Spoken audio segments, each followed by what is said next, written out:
The biggest concern that we must have as Kenyans is the valuation at which the government is proposing to exit 15% stake in Safaricom. Because they want to sell per share at 34 shillings. And if you look at the recent past, including last week, Safaricom share touched even 30, past 30 last week. But in the last 5 years, and especially in 2021, Safaricom share was above 45 shillings in August of 2021. And when you are valuing on how to buy or sell a company, you as the seller must get the best deal in terms of the price. But it looks like the people who are representing the people of Kenya in government in this discussion and sale, they actually sided with the buyers. And they decided to sell Safaricom for a song. Because a company that was trading at 45 shillings per share in 2021, the government is unashamedly telling Kenyans that they want to sell the same company at 34 shillings today. Most of the companies listed in the NSC as we talk are selling, and most of them, including banks, are selling past the 2021 levels. But now we want to give a discount based on the 2021 valuation of a 25% discount to the current buyers. And possibly this should be investigated. Why? Even after so many companies have been recording even 200% increase, Safaricom share, even with the bullish market, has not matched many of the companies in terms of the rise in share price. Probably there was a deliberate suppression of the share. And all I want to say is that the government is underselling Safaricom, and it is to the detriment of all Kenyans. Secondly, the proposal, because I've been there and I have in some of these discussions before, and especially when Kenya was seeking to get optimal value for the stake. The best thing in terms of the sale of Safaricom was first of all to divide Safaricom into 3 companies. Before the sale, you have the telco as Safaricom, you have a tower company, and you have Safaricom Financial Services. Because once you do that divestiture, the sum of the 3 would by all means be bigger in terms of value than the whole that is called Safaricom. And therefore, the government just became quick because of next year's elections to undersell Kenyan assets, because they want they want Kenyans to see that something is being done in terms of development, but the cost is very high today and in the future. The other thing that is very funny about this transaction, and I pity the people in the government who represented the people of Kenya in this transaction and this deal. I've been talking about something called securitization, illegal debts. This deal of GOK sale of the stake of Safaricom also is riddled with the same illegal debts. Because beyond the consideration of 34 shillings per share, the government is doing something else that has never been done in the world. They are collecting dividends in advance. Basically, they are telling the sellers, the buyers, yes, pay us for our stake, but instead of negotiating a better price and value for Kenyans, they have already mortgaged the dividend that the National Treasury would have gotten in the next many years. 40 billion shillings out of the consideration is actually dividends collected in advance. In other words, securitizing dividends. It is important for Kenyans to know these things. And also, for Kenyans to know that the people we are sending to negotiate for us as Kenyans are either putting their self-interest first and therefore undercutting what we should get as value as Kenyans, or they are just plainly incompetent. On the same kind of sales and divestitures that have been happening, it is important for us as Kenyans to understand the difference, and the people in the National Treasury and government to understand that there is a difference between privatizing a public organization or company an outright sale. Privatizing is when you give up even control for efficiency to percolate in the company. But the kind of thing we are seeing in Safaricom is not a privatization. It cannot pass as such. This is an outright sale because already Safaricom was already a private company. It's not a parastatal. And therefore it is just purely for revenue raising that it is happening. The problem is, even as revenue raising, Kenyans are not getting value for their money, and Kenyans are not getting the appropriate price and valuation for Safaricom, for GOK stake in Safaricom PLC. And my brothers and sisters here from the media, I want to request you, because whatever happens in Kenya now will affect all of us. It is important we zoom into all the transactions that are happening in Kenya of late. I saw the other day a Tanzanian company with a Kenyan unit called Kalahari Cement buying the stake in East African Portland Cement that belonged to NSSF, again taking it for a song. Why is this massive interference with NSSF? That a person who is not Kenyan can see value in East African Portland Cement that NSSF, that is investing workers' resources, cannot see in a local company. We must be vigilant.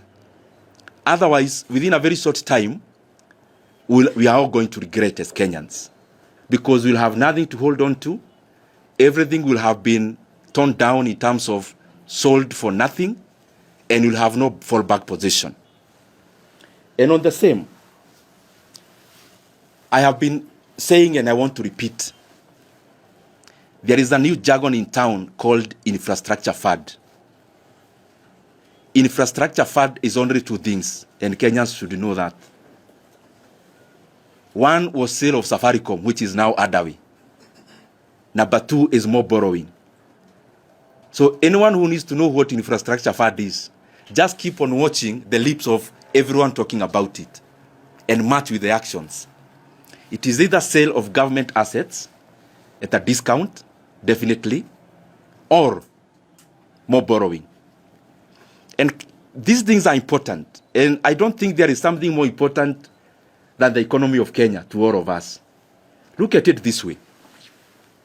Kenya has already taken a loan using fuel levy. The money you pay for fuel levy has already been collected in advance for the next 7 years, and they want to take another one that will take us for the next 10 years. Meaning, the tax you are going to pay for the next 7 years has been collected today and spent.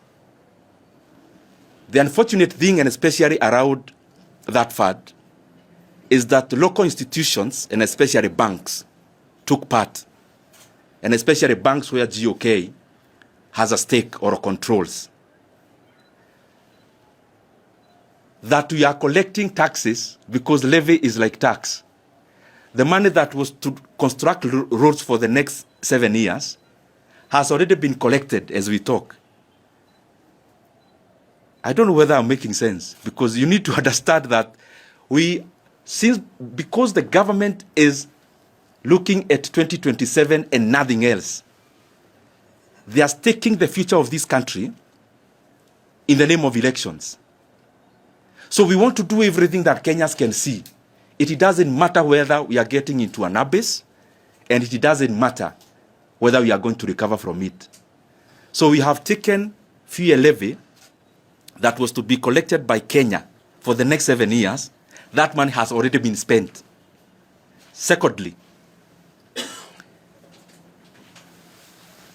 tourism fund has already been securitized or in the process of being securitized. The process has already kicked off.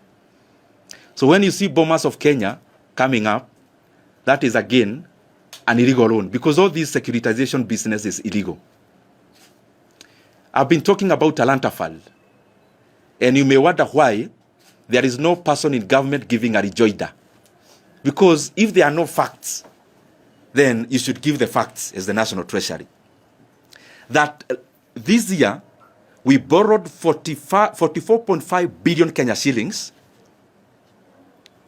where Kenya is going to pay an interest rate or an interest sum of 100 billion Kenya shillings in the next 15 years. Can you imagine that? Just because we want claps, now we take a loan of 44.5 billion shillings where the government is going to pay interest rate quantum of 100 billion in 15 years. So the Talanta Stadium, you see, the cost is not 44.5 billion. And I've been repeating this and I want to repeat. The real cost is over 140 billion Kenya shillings. So we need to ask ourselves as Kenyans whether these are the kind of decisions that we want made for our economy. Now, they're in the process now of securitizing your housing levy. That the housing levy Kenyans are paying so that they remove the talk of whether it can be reduced or not. The government is again kicking off the process of securitizing. Securitizing is just a heavy word to confuse Kenyans. Of borrowing through mortgaging the housing levy. So they are collecting it in advance.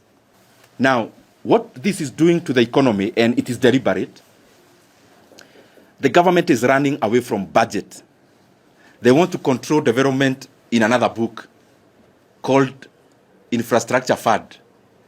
And I just want to repeat, Infrastructure Fund is only a composition of two things. Sale of government assets, including Safaricom, and more borrowing. All the other hurabalo you hear, the bottom line is that. Now, let me interest you something else as I finish. As we talk with you here, Kenya is borrowing 1.25 trillion Kenya shillings in the official book of loans. 1.25 trillion Kenya shillings per year in the official loan book. So Kenya is borrowing 3.5 billion shillings every day, including today. By end of today, Kenya will have borrowed a net of 3.5 billion. And a net here, I mean, I have not included the money the government is borrowing to pay previous loans. That is called refinancing. I have not added. The figure I am giving is purely net debt. To put it into context, President Kibaki in his 10 years borrowed a net of 1.2 trillion Kenya shillings in 10 years. So we are borrowing in 1 year what Kibaki borrowed in 10 years. It is important for Kenyans to keep on knowing these things. Because this kind of recklessness cannot go for too long. And we have very recent case scenarios. We have Senegal, which is now in red. 2 guys elected very popularly last year, Diomaye Faye and Osman Sonko, themselves hata hawasikizani wenyewe.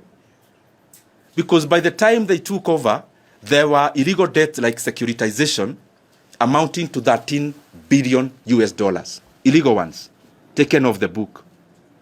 Like Talanta Fund, like securitization, like securitization of dividends, like the government is doing in the sale of Safaricom, and the rest. We can learn from Zambia. We can learn from Sri Lanka that it is a slippery path we are taking our country into. We can learn from Ghana. Ghana was unable to service debts. So what did they do? They called all the government creditors and they told them, if you have lent the government $1 million shillings, either through buying a board or a T-bill, the government called them and told them, we no longer owe you 1 million. We owe you 70% of that. End of story. Can you imagine? So the route we are taking will definitely lead us there. And I'm calling upon the government. Let us not take Kenyans' future on the general election in a year to come or so. There'll be Kenya after 2027. And Kenyans, ask yourself, why is the government, if you collect dividends for the next 5 years, So, in the mind of government, there'll be no Kenya in the next 5 years or what? When you take fuel levy to be collected in Kenya for the next 7 years to build roads, are you telling us there'll be no roads in Kenya to be built? I have indicated that Kenya is borrowing 1.25 trillion shillings every year. But even the development that we are seeing, including the expansion of Nairobi-Nakuru Highway, we now have had to force NSSF to invest workers' resources in that road, while the government knows for sure it will never break even. Now that we are selling a stake in Safaricom, why can't the government provide that road for free to all the people in the western side of this country? Must we package it as a commercial project? Now that we have another source of the sale of Safaricom stake, why can't the government invest some of this money into a road, and especially Nairobi Mausamet Road? Why? That a Kenyan in the western part of this country, from Nakuru all the way, who pays pay, who pays VAT, who pays fuel levy, again is made by government to build their own road. Because paying toll is basically government abdicating its job to provide public goods and telling Kenyans, tumewaletea hawa watu mujisoti mujenge nao barabara. That's basically what the government has done in that road. And we are going to keep on talking about this issue, that the people from Nakuru all the way deserve, like any other Kenyan, to use that road for free without tolling. Because we are borrowing every day. We are borrowing both in the book and off the book. We are now selling government stakes. Then why again make Kenyans to pay for the road? I have also heard the drums of every day. They are beaten about the expansion of the road from Pagani, Muthaiga, Kiambu, Duberi. And it has now come up again. I want to request you, my brothers and sisters, go to your own files in terms of the media files, previous ones. And you'll see that you covered the issue of the expansion of that road in 2021 and 2022. If you go to the files, even Google now, you realize that the expansion of Pagani, Muthaiga, Kiambu, Duberi Road was conceptualized and completed in 2022. But the government had to wait until we are near elections to beat the drums. The government should actually be apologizing to the people of Kiambu for delaying the road for 3 years, because that road was ready to be built in the last 3 years. But of course, the convenience of our politics had to have it delayed. Very lastly, now that we are selling stakes, and I want to tell you for sure, Safaricom PLC, the government is now selling 15%. You can be sure before elections, they will have sold the other stake, some of it. And I cannot actually tell you, some of it they will actually sell to NSSF. Because you don't need to have been inside government for you to learn how the government is thinking. The government is lazy to grow the economy. Because when you grow the economy, it is when you get revenues to support the growth of infrastructure. And since there is no growth in the economy, so we are now looking for shortcuts. And I can tell you for sure, this is just the beginning. They'll divest even from the other stake. Because no one wants to bother. Hakuna mtu anataka kuchoka kufikiria, akifanya maamuzi. Naona Safaricom iko pesa uza. You now hear about selling a stake in KCB, where the government has around 19%. Very soon you'll also hear the same in the energy sector. And that's not even the problem. The problem is that we are selling these assets for a song. And I want to repeat because I am finishing. There is no way the government can purport to sell Safaricom at a valuation of less than 2.5 trillion. There is no way, other than if there is self-interest or incompetence on the side of government.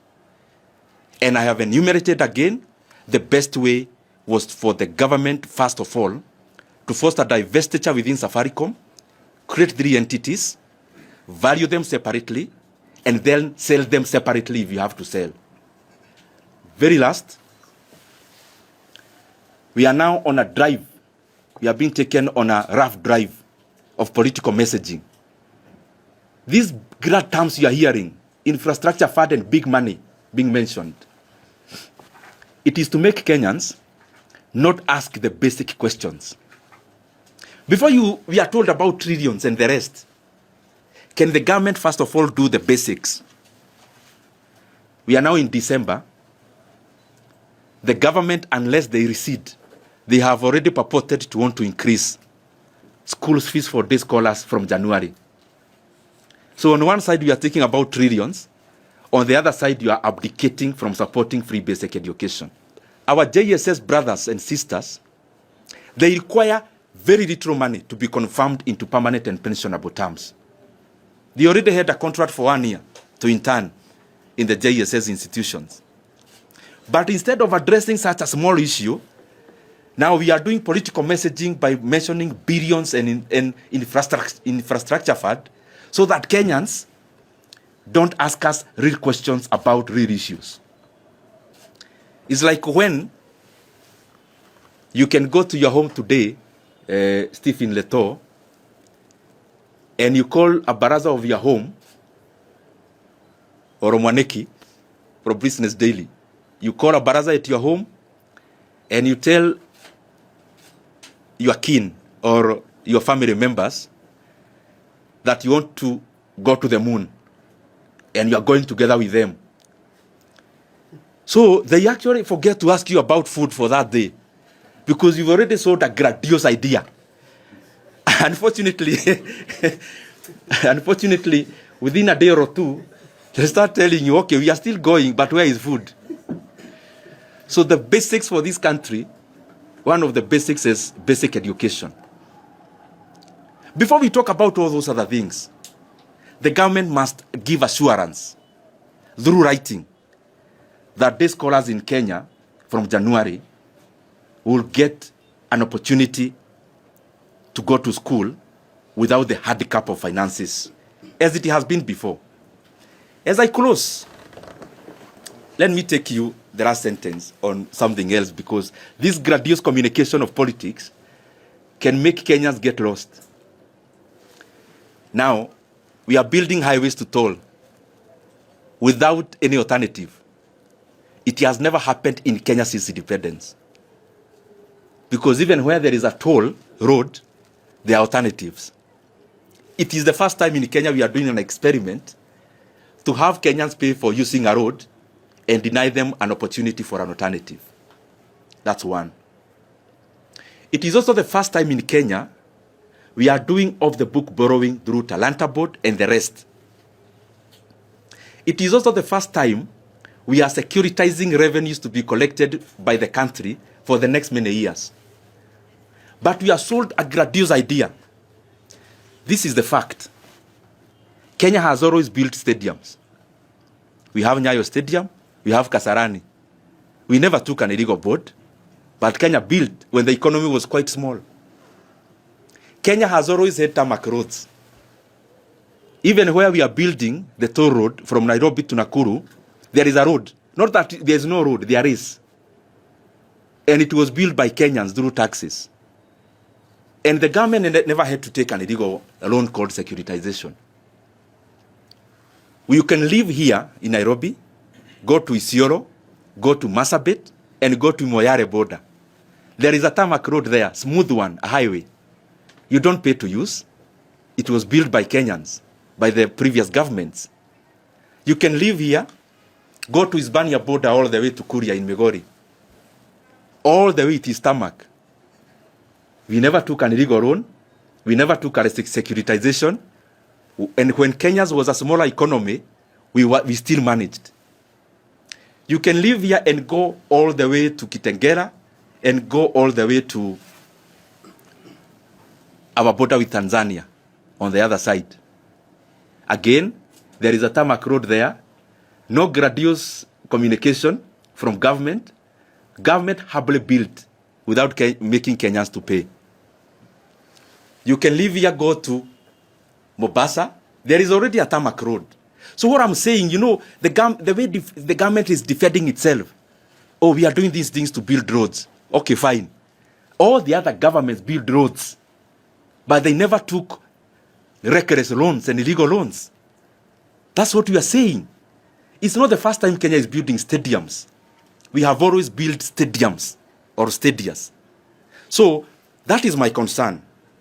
And I request Kenyans of goodwill, including LSK, ISPAC, the civil society, and all leaders, including the media.